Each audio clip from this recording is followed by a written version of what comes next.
এবারে আমরা চেক করব xn equals to 2 to the power n কসি কি কসি নয়।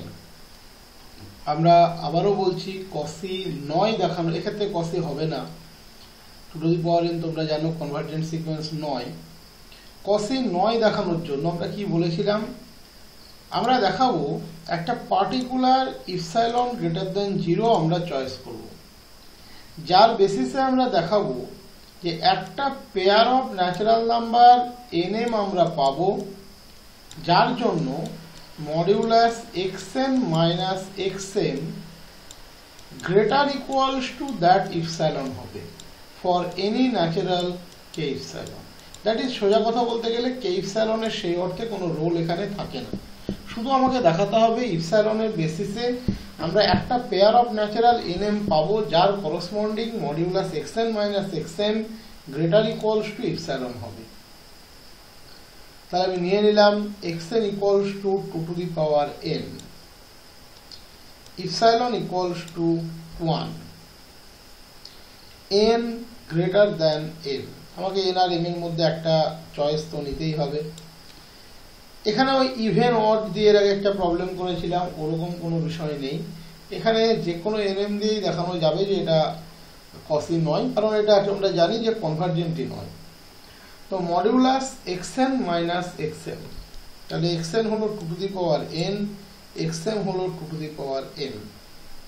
আমি এই কোয়ান্টিটিটা থেকে 2 টু দি পাওয়ার m কমন নিয়েছি, তাহলে 2 টু দি পাওয়ার m into 2 to the power n minus m minus 1।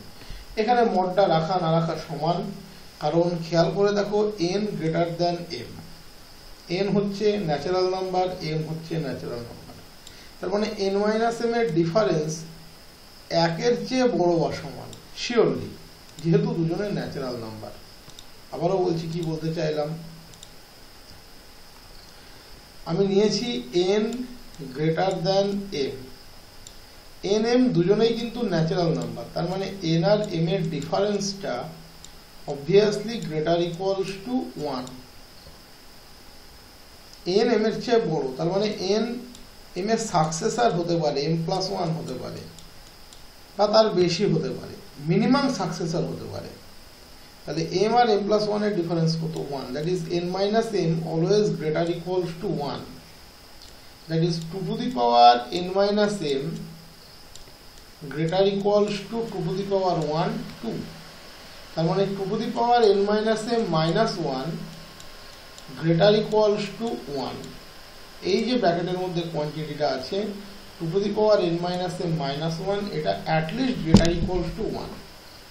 আর 2 টু দি পাওয়ার m, m যদি 1 ও হয় 2 টু দি পাওয়ার m এর ভ্যালু হবে 2, তাহলে এটা হচ্ছে মিনিমাম ভ্যালু 2, মিনিমাম ভ্যালু, আর এই পার্টটা হচ্ছে greater equals to 1, that is this is greater equals to 2। Greater than 2 লিখলেও কোনো সমস্যা নেই। ওকে, তাহলে xn মাইনাস xm এর মড ভ্যালু হচ্ছে মিনিমাম 2 বা 2 এর বড়, তো আমি এখানে 2 এর বড় লিখেছি, তাতে কোনো ভুল নেই।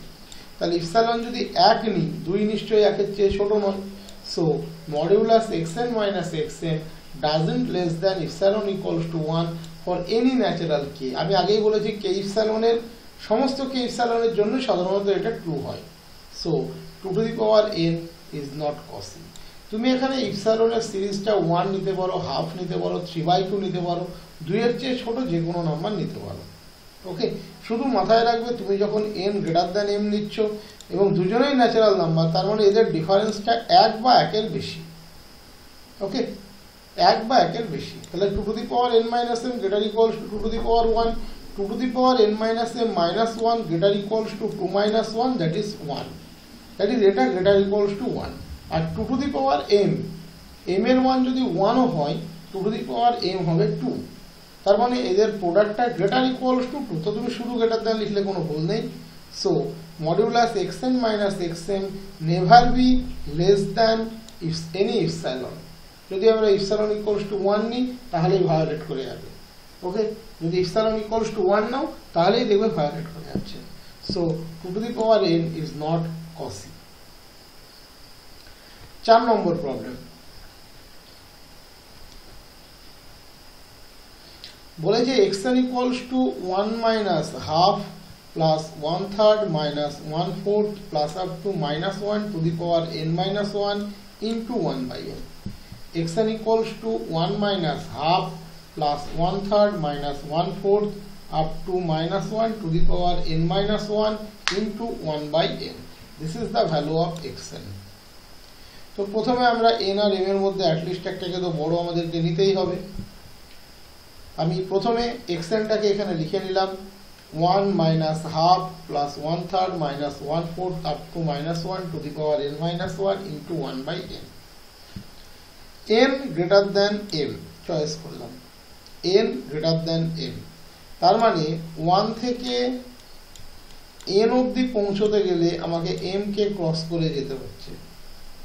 দ্যাট ইজ m এর করসপন্ডিং xm এর টার্মগুলো xn এর টার্মের মধ্যে ইনক্লুডেড আছে। এটাই আমি ফিল করতে বলছি বারবার যখন এই বিষয়টা আসে, এটাই বোঝাতে চাই যে 1 থেকে n অবধি যেতে গেলে m কে ক্রস করে যেতে হচ্ছে। দ্যাট ইজ xm এর টার্মগুলো xn এর মধ্যে ইনডিউসড আছে।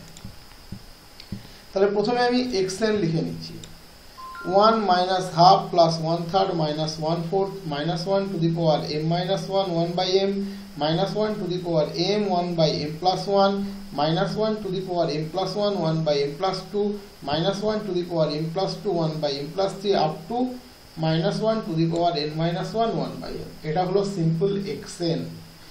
1 থেকে স্টার্ট করে minus 1 to the power n minus 1 অবধি আসতে গেলে m এর টার্মগুলো ইনক্লুডেড থাকবে। minus 1 to the power m minus 1 1 by m থেকে শুরু করে বাকি m এর টার্ম এর মধ্যে ঢুকে থাকবে। xm কত? 1 minus half plus 1/3 minus 1/4 plus up to minus 1 to the power m minus 1 into 1 by m। বিয়োগ করো, তাহলে এই অবধি টার্ম বাদ চলে যাবে।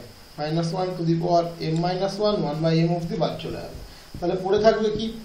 Modulus minus 1 to the power m into 1 by m plus 1 plus minus 1 to the power m plus 1 into 1 by m plus 2 plus minus 1 to the power m plus 2 into 1 by m plus 3 plus up to minus 1 to the power n minus 1 into 1 by m। এই টার্মগুলো পড়ে থাকবে। তুমি overall এই রিলেশনটা থেকে minus 1 to the power m common নিয়ে নাও, তাহলে কি পাবে?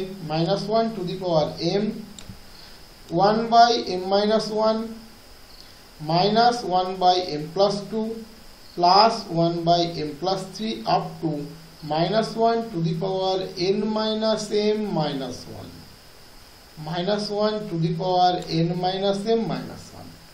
এখানে আছে minus 1 to the power n minus 1, এখানে আছে minus 1 to the power m। তাহলে minus 1 to the power m common নিয়েছো, minus 1 to the power n minus m minus 1। এবার এই একটা প্রবলেম যার একটা বিশেষ জায়গা আছে যেটাকে ভালো করে অবজার্ভ করতে হবে। -1 টু দি পাওয়ার m, m ইভেন হোক বা অড হোক, তার মড ভ্যালু অলওয়েজ 1। ভালো করে বিষয়টা অবজার্ভ করবে। -1 টু দি পাওয়ার m এর মড ভ্যালু অলওয়েজ 1, ঠিক, কোনো ডাউট নেই। বাকি পোর্শনটা থেকে মড দেখো আমরা তুলে দিয়ে ভ্যালু লিখেছি, হঠাৎ করে এটা উঠিয়ে দিলাম কেন, এটা তোমাকে প্রথম বুঝতে হবে। 1 by m plus 1 কোনো অসুবিধা নেই। বাকি টার্মগুলোকে নিয়ে দেখো আমি গ্রুপিং করেছি দুটো দুটো করে, তারপরে দুটো থেকে মাইনাস কমন নিয়েছি, তাহলে 1 by m plus 2 minus 1 by m plus 3। তারপরে দুটো টার্ম থেকে minus common now, 1 by m plus 4 minus 1 by m plus 5। এই জায়গাটাতে একটা শেখার জিনিস আছে।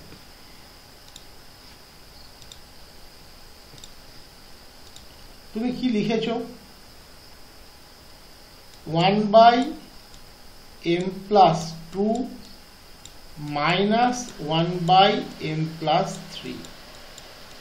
তুমি বলো, তুমি নিশ্চয়ই এটা মেনে নিতে পারো যে m plus 3 greater than m plus 2। তার মানে 1 by m plus 2 less than 1 by m plus 3, ঠিক? ওকে, কোনো সন্দেহ নেই। তার মানে 1 by m plus 2 minus 1 by m plus 3, sorry আমি সাইনটা উল্টে দিয়েছি, একটু চেঞ্জ করে দিই, যার জন্য গন্ডগোল হয়ে যেত। আমরা জানি m plus 3 greater than m plus 2, তার মানে 1 by m plus 3 less than 1 by m plus 2, তার মানে 1 by m plus 2 minus 1 by m plus 3 greater than 0, তার মানে এই যে কোয়ান্টিটিটা এর ফাইনাল ভ্যালুটা কিন্তু পজিটিভ, এর ফাইনাল ভ্যালুটা কিন্তু পজিটিভ। একই রকম ভাবে 1 by m plus 4 minus 1 by m plus 5 সে কিন্তু পজিটিভ, 1 by m plus 1 নিজেও কিন্তু পজিটিভ। তার মানে 1 by m plus 1 থেকে এই যে গ্রুপিং করে করে যে এলিমেন্টগুলো বাদ দিচ্ছি তারা কিন্তু সবাই পজিটিভ টার্ম।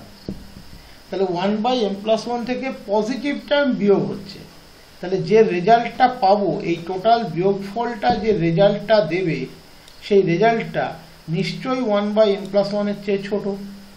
এই জায়গাটা কিন্তু বোঝার আছে। তুমি 2 থেকে 1 হাফ বিয়োগ করছো, 1 এবং হাফ দুজনেই কিন্তু পজিটিভ, তার মানে এই যে বিয়োগফলটা হাফ সে নিশ্চয়ই 2 এর চেয়ে ছোট। এটা একটা দারুণ কনসেপ্ট বলতে পারো, আগামী দিনে বহু প্রবলেমে এই ধরনের কনসেপ্ট তোমাদের কাজে লাগবে। একটা পজিটিভ কোয়ান্টিটি থেকে তুমি যদি আরও কিছু পজিটিভ কোয়ান্টিটি বিয়োগ করো, টোটাল বিয়োগফলটা ওই শুরুর পজিটিভ কোয়ান্টিটির চেয়ে ছোট হবে, হতে বাধ্য।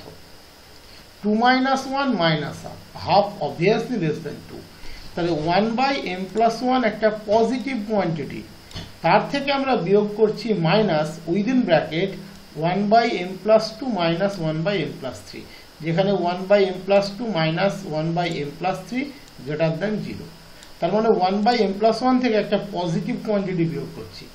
একই রকম ভাবে 1 by m plus 4 minus 1 by m plus 5 সেটাও পজিটিভ কোয়ান্টিটি, তার মানে এই যে কোয়ান্টিটিগুলো আমরা পরপর বিয়োগ করতে থাকছি 1 by m plus 1 থেকে, তারা কিন্তু পজিটিভ কোয়ান্টিটি, তার মানে অবভিয়াসলি এই রেজাল্টটা less than 1 by m plus 1। 1 by m plus 1 less than epsilon হবে কখন? যদি m plus 1 greater than 1 by epsilon হয়, that is m greater than 1 by epsilon minus 1 হয়। তাহলে k ইপসাইলন কত নিলে m greater equals to k epsilon লিখতে পারবো? Box of 1 by epsilon minus 1 plus 1, আর n অলরেডি আমরা ধরেছি গ্রেটার দ্যান m, তাহলে m greater than m greater equals to k epsilon, তার মানে n also greater equals to k epsilon.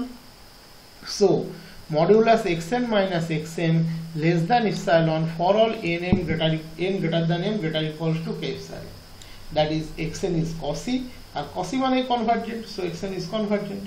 এখানে আরেকটা স্টেপ এগিয়ে যেতে পারতে, এখানে যখন তুমি পেলে তাতে k epsilon এর ভ্যালুটা চেঞ্জ হতো, তুমি যখন পেলে 1 by m plus 1 তুমি ওর পরে আরেকটা লাইন এগিয়ে গিয়ে ইপসাইলনটা ধরতে পারতে, less than 1 by m less than epsilon if we choose m greater than 1 by epsilon, so k epsilon সেক্ষেত্রে পেতে box of 1 by epsilon plus 1। এটা প্রথমের অঙ্কটাতেও দেখবে এরকম করেছিলাম। তার একটা স্টেপ এগোলে k epsilon এর ফিজিক্যাল ভ্যালুটা এটা আসতো, আলটিমেট প্রুফের কোনো পরিবর্তন ছিল না। তো এই ছিল মোটামুটি Cauchy ক্রাইটেরিয়ার উপরে যাবতীয় প্রুফ।